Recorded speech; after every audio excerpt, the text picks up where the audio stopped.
यहाँ कहते हैं कि ये जो उम्र है, ये जो जिंदगी है, ये जा रही है। आपकी वास्तविक उम्र ये नहीं है कि हम 30 साल के हो गए, हम 20 साल के हो गए, हम 50 साल के हो गए, हम 10 साल के हो गए, हम 35 साल के हो गए, हम 45 साल के हो गए। ये उम्र नहीं है। उम्र जिस दिन से आपने भजन शुरू किया उस दिन से आपकी उम्र अभी तक कितनी हुई, वो वास्तविकता में उम्र है। अगर आपको भगवान का नाम लेते हुए अभी 1 वर्ष हुआ है तो आप 30, 20, 50, 45 साल के नहीं, आप 1 साल के ही हो। क्योंकि बाकी जितने भी दिन थे ना, वो आपने व्यर्थ गंवाए हैं। आपने भगवान का नाम अब लेना शुरू किया। तो इस जिंदगी का सार तभी है जब आप भगवान का भजन करते।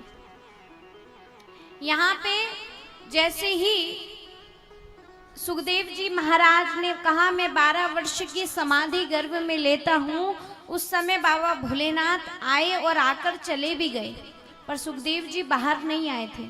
जब उनकी माता को पीड़ा होने लगी तब हाथ जोड़कर व्यास जी ने कहा, बोले पुत्र तुम अब बाहर आ जाओ, तुम्हारी माता को पीड़ा हो रही है। तब सुखदेव जी कहते हैं, बोले मैं बाहर नहीं आऊंगा। बोले क्यों नहीं आओगे? बोले मैं इसलिए नहीं आऊंगा क्योंकि बाहर भगवान विष्णु की माया फैली हुई है। जब तक भगवान विष्णु स्वयं आकर मुझे वचन ना दे दें कि उनकी माया का मुझ पर कोई प्रभाव नहीं पड़ेगा, तब तक मैं बाहर नहीं आऊंगा। तब उस समय व्यास भगवान, चूंकि स्वयं ही भगवान कृष्ण का ही अवतार है, कृष्ण द्वैपायन उनका नाम है, भगवान के कला अवतार श्री व्यास जी महाराज ने प्रार्थना की भगवान से कि भगवान आप आइए और मेरे पुत्र को वचन दीजिए। उस समय भगवान स्वयं आए और कहते हैं 1 सेकंड के 100वें हिस्से के लिए भगवान ने अपनी माया को रोका। सुखदेव जी को वचन दिया कि मेरी माया का तुम पर कोई प्रभाव नहीं होगा। जब ये कहा तो उसी समय जिस क्षण भगवान ने अपनी माया को रोका, तत्क्षण श्री सुखदेव जी महाराज बाहर आ गए। बोलिए श्री सुखदेव जी महाराज की जय। अब महाराज सुखदेव जी महाराज जैसे ही आए, अब चूंकि भगवान की माया का कोई प्रभाव ही नहीं पड़ा तो वो तो सीधे जंगल में चले गए। जंगल में जा रहे हैं, जंगल की ओर भगवान का भजन करने के लिए। पिताजी को, व्यास जी को कहा लगा कि अभी छोटा सा पुत्र है, कहाँ जंगल में जा रहा है।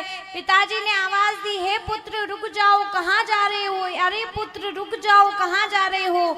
तो सुखदेव जी ऐसे दिव्य मुनि हैं कि सुखदेव जी के प्रति उत्तर में सुखदेव जी ने उत्तर नहीं दिया, पीछे से वृक्षों ने उत्तर दिया। बोले कौन किसका पुत्र और कौन किसका पिता। और जैसे ही व्यास जी महाराज ने देखा उस वृक्ष को, तो वृक्ष के पत्ते पत्ते पर श्री सुखदेव जी महाराज का दर्शन हो गया।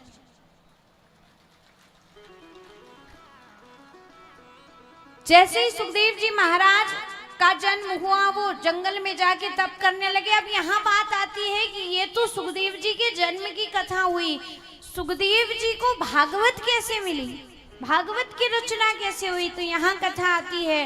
बोले एक बार की बात है, व्यास जी महाराज सरस्वती नदी के किनारे बड़ी चिंता में बैठे थे। किस लिए चिंता में? कि उन्होंने कलयुग पर अपनी दृष्टि डाल के देखी तो उन्होंने देखा कि कलयुग बड़ा भयानक होगा, इसमें लोग बड़े मूर्ख होंगे, अपने आप को ज्ञानी बताएंगे लेकिन ज्ञान होगा नहीं। और वास्तविकता में ये चीज आप देखना कि बहुत ज्यादा ज्ञानी वही बनता है जो मूर्ख हो, जिसमें ज्ञान नहीं होता। क्योंकि जो ज्ञानी होगा उसको फालतू बातें करने की आदत नहीं होगी। जो मूर्ख होगा उसको पता है कि हमको ये बात पता ही नहीं, हम बोले क्यों। पर जो बीच में लटका हुआ व्यक्ति होता है ना, जो ना ज्ञानियों में होता है ना मूर्खों में होता है, वो बीच में ही होता है, वो सबसे पहले उचकता है। पर ये कहा भी जाता है कि जब 2 बात कर रहे हों तो उस समय तीसरे को बोलना नहीं चाहिए। अगर आपको किसी विषय का ज्ञान है भी, जिस विषय में वो 2 लोग बात कर रहे हैं, झगड़ा कर रहे हैं, आपको उस विषय का ज्ञान है भी, तब भी उस विषय में जब तक आपसे ना पूछा जाए आप बीच में मत बोलो। क्योंकि बीच में बोलने वाले व्यक्ति की कोई वैल्यू नहीं होती, कोई इज्जत नहीं होती। व्यक्ति अपनी खुद की इज्जत तो खत्म करता ही है बीच में बोल के, साथ ही अपने ज्ञान की भी वैल्यू, अपने ज्ञान की भी इज्जत खत्म कर देता है।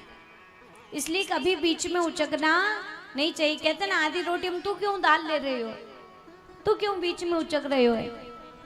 तो ऐसी नौबत ही ना आए कि कोई हमको ऐसा बोले, कोई कुछ करे, हम क्यों बोले जब तक हमसे ना पूछा जाए। अब यहाँ जैसे ही कलयुग पर दृष्टि डाली तो व्यास जी कहते हैं कि मैंने देखा कि कलयुग का व्यक्ति बड़ा धूर्त होगा, नारी के आगे नट की तरह नाचने वाला होगा। बुरा मत मानना महाराज, एक सच्ची बात बताऊं कि आज का व्यक्ति नारी के आगे नाच ही रहा है, काम वासना में वो नाच ही रहा है। या तो घर की के आगे व्यक्ति नाच रहा है, और घर की नहीं तो बाहर की नचा रही है, पर नचा निश्चित रही है।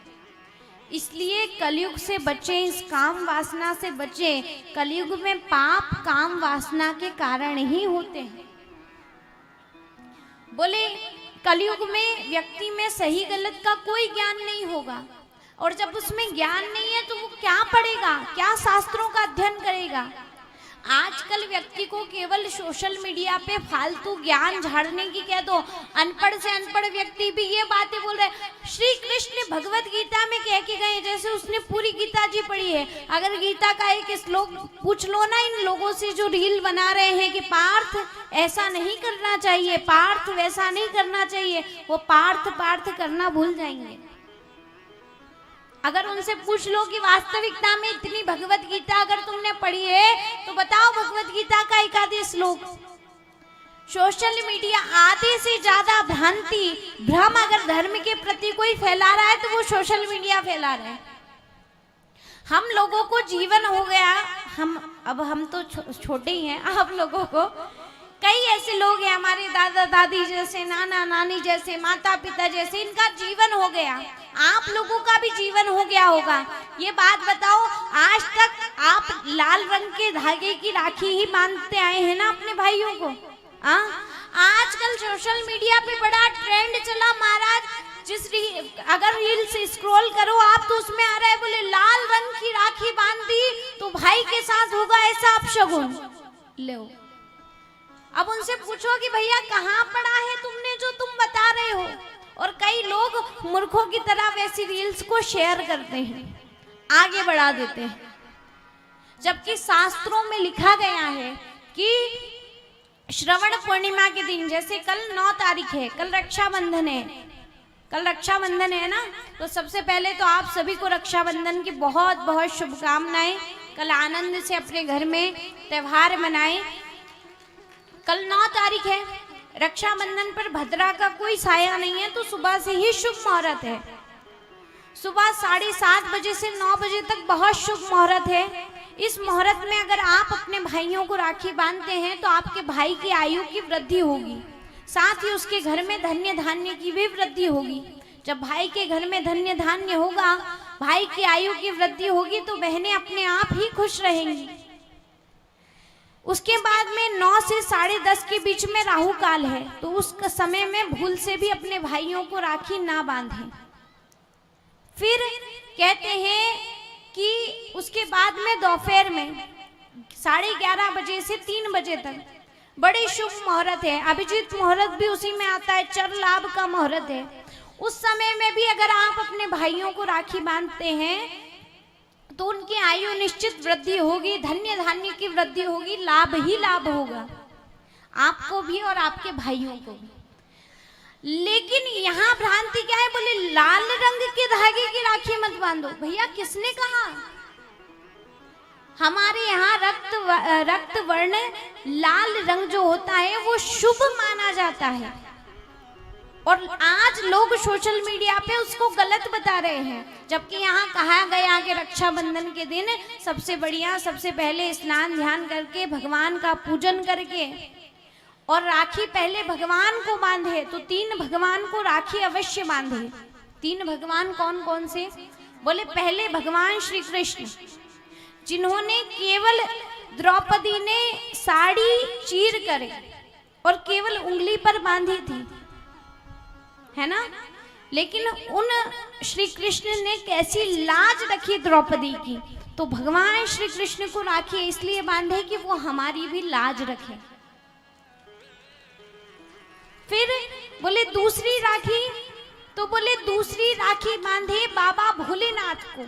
बोले क्यों? बोले क्योंकि ये मृत्यु के देवता हैं, इनको राखी बांधने से आपके भाई की आयु की वृद्धि होगी, आपकी आयु बढ़ेगी, इसलिए बाबा भोलेनाथ को राखी बांधे। बोले तीसरी राखी, तो तीसरी राखी बांधे हनुमान जी महाराज को, क्योंकि वो कलयुग के साक्षात देवता है और सभी संकटों से रक्षा करने वाले। तो तीसरी राखी किसको बांधे? हनुमान जी।